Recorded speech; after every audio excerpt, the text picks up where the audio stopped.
Hey, what's up guys? King Anthony here, aka Booty King, butt building specialist, or whatever you want to call me. So, today's video is going to be a Q&A for you guys. My first ever Q&A, like ever, of all time. And I decided that instead of you guys looking at my face while I do this Q&A, I show you guys a little workout that me and my friend did. It was a back and booty workout, and I just thought that would be like a little better with some cool Drake music in the background. So a couple days ago I asked on Twitter if anybody had any questions because I was gonna make this video, and I had a couple questions that I really liked. And the first one is from Carolina. What's up, Carolina? Anyway, her first question was best workouts to do and how much reps to do to get a bigger butt. Bigger lifted and rounder butt. And by doing butt workouts and like drinking protein and all after, will I put on weight anywhere else or just my ass? There, my question, and how much protein do I need to see results and how long would it take to see results? Good question, Carolina. I'm glad you asked this question. To best answer this question, I said many times that the best workouts to do to get a bigger butt would be hip thrusts, hip thrusting movements, glute isolation workouts. But that's not the only workout. You should also want to do, compound movements like lunges, squats, deadlifts.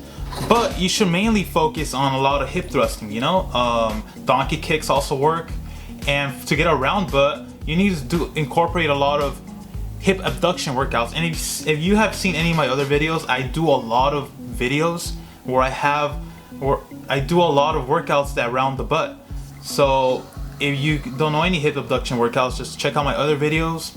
And your protein question, if you mainly work out your legs, your butt, you will get a lot of muscle there, so you probably won't put up weight anywhere else. But I'm not saying you won't, because generally when you are in a calorie surplus, you will gain some weight. But it should mainly go to your legs and butt if that's all you work out. And you should, as a female, you want to take 0.8 grams per body weight. So if you weigh 100 pounds, you want to take 80 grams of protein. And results vary on body type. Generally in 3 months you'll see a good difference, but I can't say for sure how long it would take for you to see the desired results you want. Okay, moving on to my next question by let's see, Jody La Fly, I think that's her mentioning. I'm sorry if I don't get your name right, but hi Anthony, I need your advice. I'm not really sure what type of food to eat to lose belly fat. On the net there's just a lot of confusing articles about that, so I trust that you can give me something better. What do you suggest? Good question, Jody. And to follow up on what you just said, yes, there is a lot of confusing articles out there about what type of food to eat to lose belly fat. And the best foods I could suggest to you is sweet potatoes, brown rice, whole grains, protein, a lot of protein actually, because protein is what builds muscle, which generally burns body fat. And you could eat out. There's restaurants out there you could eat out, like Chick-fil-A. You want to go towards the least calorie fast foods like Whopper Grill and stuff like that. But you generally want to make sure you're eating on a calorie deficit.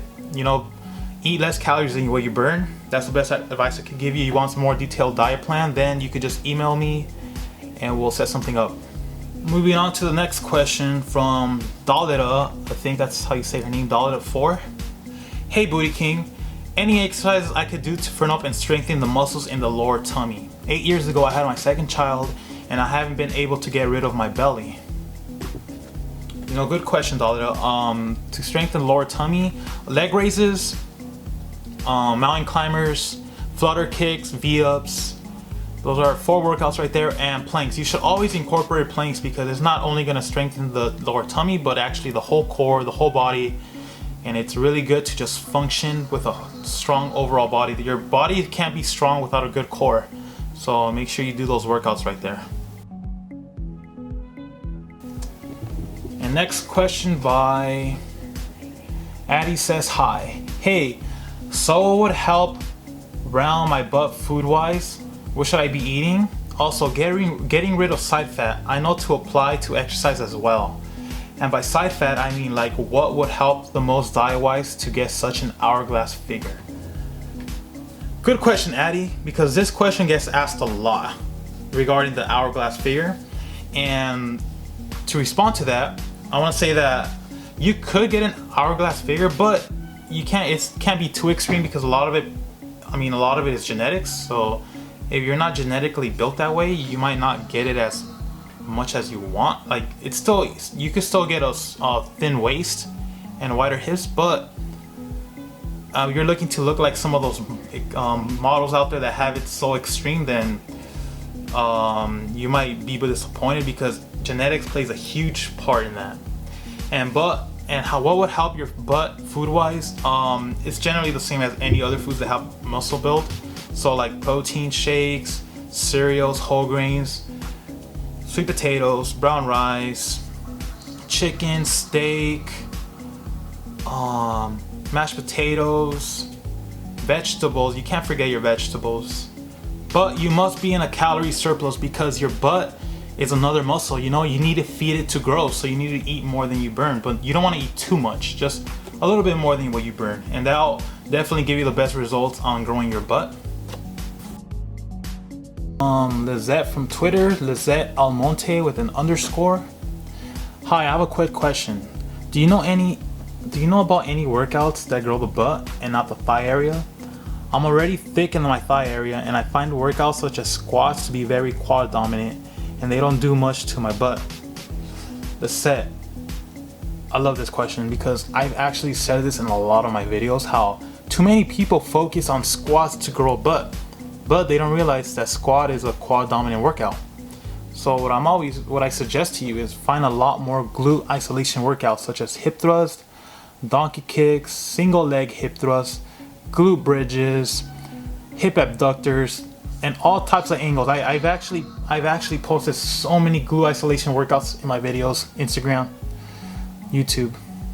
So that's what I would say. And try not to do too many squats. Maybe switch more to lunges, like Romanian split lunges, and definitely hip thrust, donkey kicks, single leg hip thrust. Those will help a lot on the butt. Oh, and the video right here, I ran out of footage from the workout I had, so it's carrying over to another workout I had one of my clients doing. Hope you guys don't mind it. But yeah, going back to that question. Yeah, just don't do too many squats and you won't see much quad growth if that's not what you want. Stick to glute isolation workouts.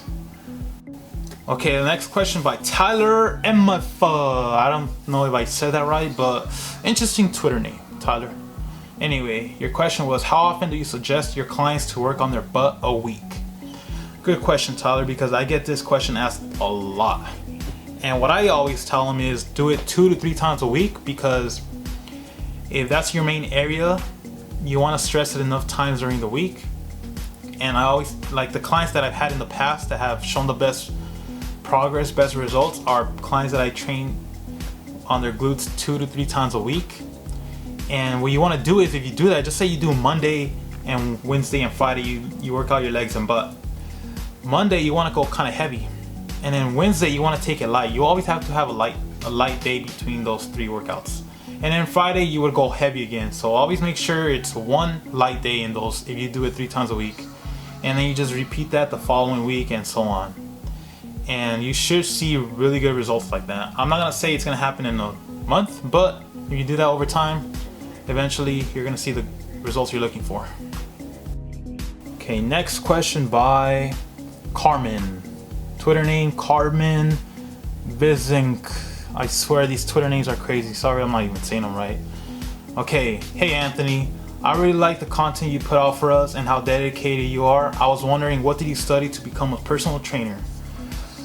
Okay, Carmen, what I studied was for the NSCA, National Strength and Conditioning Association. And it's not a really popular certification out there, but it's really, really good. It took me about a year to get it. And yeah, that's the one. I never really get asked this question. I'm surprised you asked it. Thanks for asking, Carmen. And that about wraps it up for my first Q&A. I hope you guys liked it. I'm thinking of doing more of these. So if you guys have any more questions, feel free to go to my Twitter and ask me there, or if you guys want, go to my Instagram, ask me there. But you have a better chance of getting it seen if you go on Twitter and send me some tweets asking these questions, because I will do another Q&A probably like in 2 weeks. So if you have any questions, just ask me there. And I hope you enjoy this episode of my Q&A. See you guys next time. And pineapple does belong on pizza, guys.